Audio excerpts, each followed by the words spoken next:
ஓம்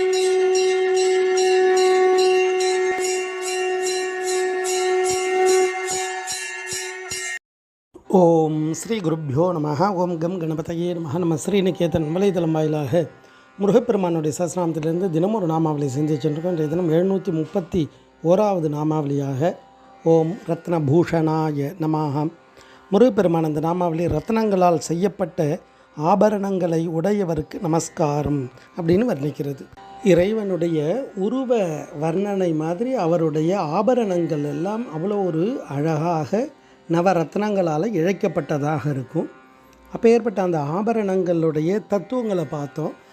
அப்போ இறைவன் ஒவ்வொரு அங்கத்திலையும் ஒவ்வொரு விதமான ஆபரணங்கள், அது நவரத்னங்களால் ஆக்கப்பட்ட அந்த ஆபரணங்களெல்லாம் தரித்திருக்கக்கூடியவராக அனுபூதிமான்கள் தரிசனம் பண்ணியிருக்கா. அதாவது நம்மளுடைய இறை தத்துவங்கள் இதெல்லாம் ஒவ்வொரு காரண காரியத்திற்காக. அப்போ அந்த அனுபூதிமான்களுடைய தரிசனம் எப்படி இருந்தது, அப்போ அதை வைத்து அந்த இறைவனுடைய திருமேனியெல்லாம் வர்ணிக்கிறார். நம்ம திருப்புகழில் முருகப்பெருமானை வர்ணிக்கும் பொழுது அவருடைய பாதத்திலேருந்து வர்ணிக்கிறார். அவர் எப்போ ஏற்பட்டதாக இருக்கார் அப்படின்றத திருச்செந்தூர் திருப்புகழில் அழகாக சொல்லுவார். தண்டையணி வெண்டயம் கிங்கினி சதங்கையும் தன்கழல் சிலம்புடன் கொஞ்சவே. முருகனுடைய அந்த திருமேனியை பார்த்து ரசித்து பாடுறார். திருச்செந்தூரில் நடனக்கோலம் காமிச்ச இடம் அது.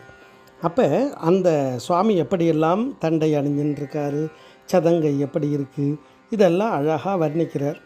அங்கே உன்னுடைய தந்தை போல நடனமாடு அப்படின்றார். சுவாமி கேட்குறார். அதை தான் கொண்ட நடனம் பதம் செந்திலும் எந்தன் முன் கொஞ்சி நடனம் கொலும் கந்தவேலேன்வர்.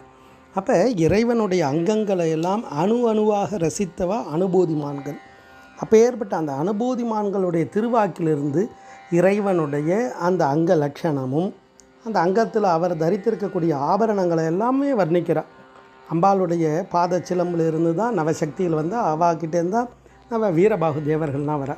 அப்படி இறைவனுடைய சக்திகளுக்கெல்லாம் நவரத்னங்களால் இழைக்கப்பட்ட ஆபரணங்களை எல்லாம் சூடி அனுகிரகம் பண்ணக்கூடியவர்.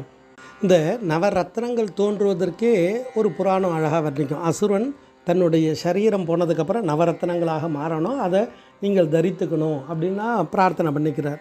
அதனால் இறைவன் அந்த பிரார்த்தனைக்கு இணங்க சுவாமி அலங்காரம் பண்ணிக்கிறார். நம்ம நினைக்கிற மாதிரி நம்ம அலங்காரம் பண்ணுற மாதிரி இறைவனுக்கு அலங்காரமான கிடையாது. ஒவ்வொரு ரூபத்திலையும் தத்துவம் இருக்க மாதிரி அவருடைய ஒவ்வொரு அங்கத்தினுடைய ஆபரணங்களுக்கும் தத்துவம் இருக்குது.